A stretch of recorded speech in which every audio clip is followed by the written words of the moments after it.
KPBS On Demand is supported by Splatero, helping homeowners pay off debt or for home improvements by offering streamlined access to your home's equity with no additional monthly payments or new debt. Splatero provides a lump sum payment in exchange for a share of your home's future value. Learn more at splatero.com. Good morning. I'm Annika Colbert. It's Monday, October 4th. New training is on the way for San Diego police. More on that next, but first, let's do the headlines. San Diego County health officials reported 343 new COVID-19 infections on Sunday and no new deaths. The number of people hospitalized with the virus is continuing to decline, according to state figures.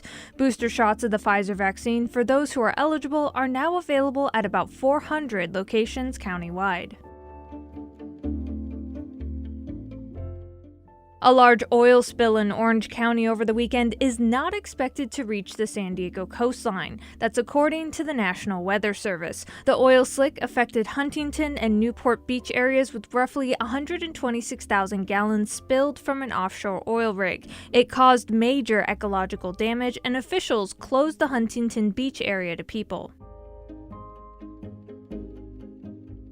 As of October 1st, mail delivery times are taking longer. It's part of Postmaster General Louis DeJoy's plan to cut costs. Normally it takes 3 days to send a card from California to New York. Now it'll take 5 days. Miro Kopik is the founder of Bottom Line Marketing and a marketing lecturer at SDSU. He says consumers should be aware of the possible consequences. For consumers, we're talking about potentially receiving bills late.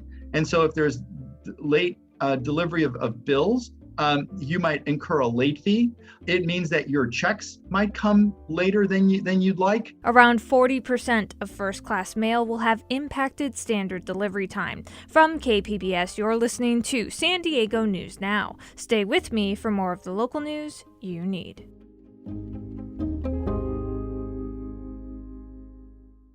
KPBS On Demand is supported by UC San Diego's Art Power, presenting cellist Joshua Roman, performing from his album Immunity, alongside music by J.S. Bach and more. Sunday, June 22nd at UC San Diego's Epstein Family Amphitheater. Reserve your tickets at artpower.ucsd.edu.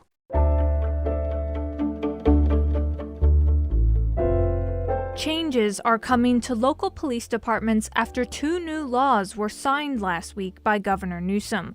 One will limit police use of projectiles during protests. The other will create a more robust police accountability system. KPBS race and equity reporter Christina Kim says local advocates say these changes are long overdue. A new law authored by San Diego Assemblymember Lorena Gonzalez prohibits police from using rubber bullets, beanbags, and tear gas during a protest unless someone's life is in danger.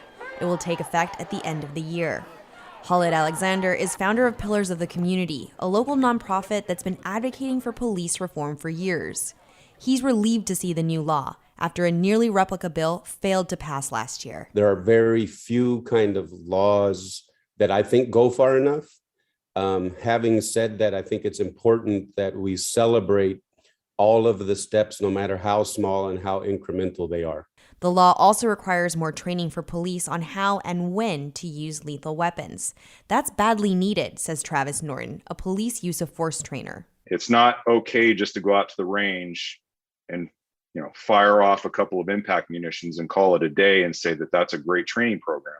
No, let's talk about, the decision to even fire in the first place. Governor Newsom also signed another law that creates a decertification process for police officers convicted of wrongdoing. And that was KPBS race and equity reporter Christina Kim. Both laws will take effect on January 1st, 2022.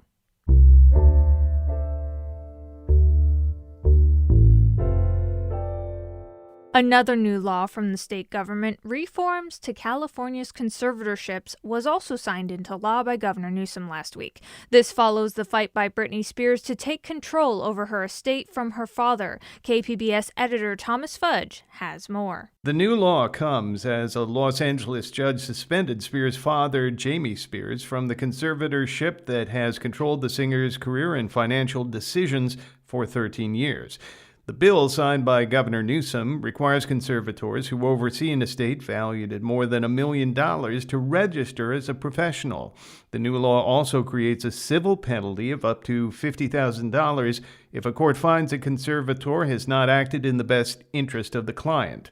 Other states are taking similar steps.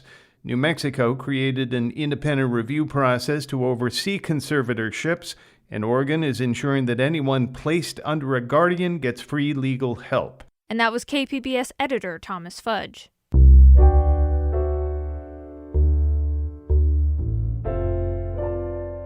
The Public Advocate's Office for the California's Public Utilities Commission says a statewide standard for wireless and broadband service is badly needed. Cap Radio's Mike Haggerty has more. The CPUC's Public Advocate's Office says wide variations in service, quality, and reliability of wireless and broadband communications in California can no longer be tolerated. Anna Maria Johnson is program manager of the Advocate's Communications and Water Policy Branch. Service quality standard have not kept pace with the services that customers use today. Currently, the service quality standards are only applied to your traditional phone line. Those traditional phone lines, or landlines, are increasingly rare. An AT&T study from 5 years ago found 85% of California homes no longer had a landline. And that was Cap Radio's Mike Haggerty in Sacramento.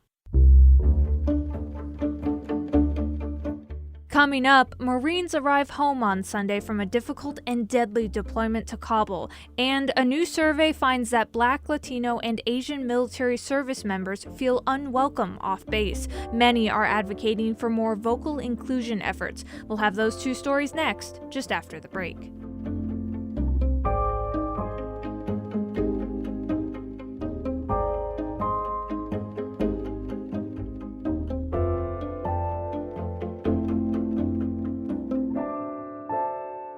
KPBS On Demand is supported by Splatero, helping homeowners pay off debt by offering streamlined access to your home's equity with no additional monthly payments or new debt. Splatero provides a lump sum payment in exchange for a share of your home's future value. Pre-qualification is available at splatero.com.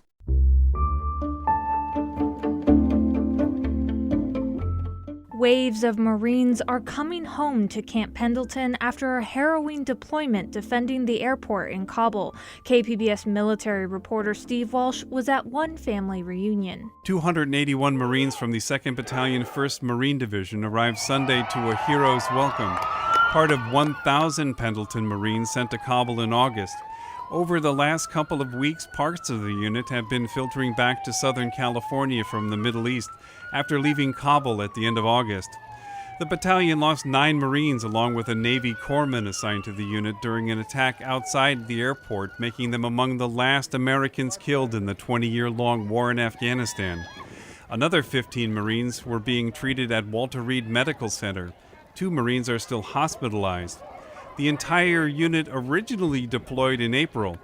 The company involved directly in the August 26th attack arrived quietly during the last couple of weeks. And that was KPBS military reporter Steve Walsh. While the military has become more racially diverse, a recent survey found that Black, Latino, and Asian service members don't always feel welcome off base in their civilian host communities.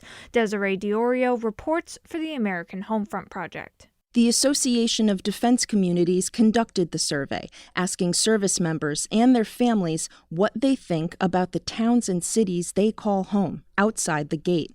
Matt Boren is executive director of the group, which connects military bases with their host communities. The conversation started with the murder of George Floyd, the unrest and protests over the summer. Almost every Black military spouse who was surveyed reported unequal access to employment and said the criminal justice system is unfair. It's not surprising that these communities reflect what's going on in the society out there. Some Black and Hispanic families say sometimes they don't even feel safe off base. Boren says that can make or break a service member's decision to stay in the military. They're making career decisions. They'll leave the military rather than go to some place where they don't feel safe. Now, some local civilian communities say they want to fix that. Caracas Watkins is with the Huntsville-Madison Chamber of Commerce in northern Alabama. It's one of several chambers across the country that encouraged local military families to participate in the survey. Some of the findings were in line with what we see in the United States all over. We had several people who thought actually there was no issues of race here. And then we had, on the other hand, some that feel like we need more education and that justice is not being served. Watkins says the chamber plans to increase diversity through a mentoring program and grants for minority-owned businesses and roundtable discussions to learn more about the needs of military families. A lot of times we'll assume we know what people want, what they need, and so we want to hear it from them. Jennifer Brantley is a lawyer and an entrepreneur. She says the survey results are pretty much in line with her own experiences as a Black professional married to an Air Force chaplain. They've lived in Georgia and Nebraska, and now they're overseas in England. Little comments, microaggressions in the workplace, outright inappropriateness. As a minority, you feel like you just have to sit there and take it. Or if you say anything, you become the bad guy or the angry Black woman trope. Brantley says the lack of diversity she saw in military communities led her to develop Find Me Mobile, an app that connects Black and Hispanic military members with local businesses like hair salons and restaurants. And it's more than hair care, right? For minorities, we need something that makes us feel safe, where we know both our presence and our dollars will be welcome. And I'm like, well, how about an app? But she says the path to equity is more complicated than an app or roundtable chats. I think it's more about education versus talking to people and talking at people. Every effort is appreciated, but we need to figure out what can we do to get to actual change, to get to people's hearts, to get to people's minds. Matt Boren at the Association of Defense Communities says local inclusion efforts are important, but the military's top leaders also need to act. It can't just be at the local level, because installation leadership might feel that they don't necessarily have top cover, that they should probably steer clear if it's controversial. Boren is supporting an effort in Congress that would require the Defense Department to survey military families every other year about the racial climate in defense communities. And that was Desiree Diorio reporting from Long Island. This story was produced by the American Homefront Project, a public media collaboration that reports on American military life and veterans. Funding comes from the Corporation for Public Broadcasting. And that's it for the podcast today. Be sure to catch KPBS Midday Edition at noon on KPBS Radio, or check out the Midday Edition podcast. You can also watch KPBS Evening Edition at 5 o'clock on KPBS Television. And as always, you can find more San Diego news online at kpbs.org. I'm Annika Colbert. Thanks for listening, and have a great day.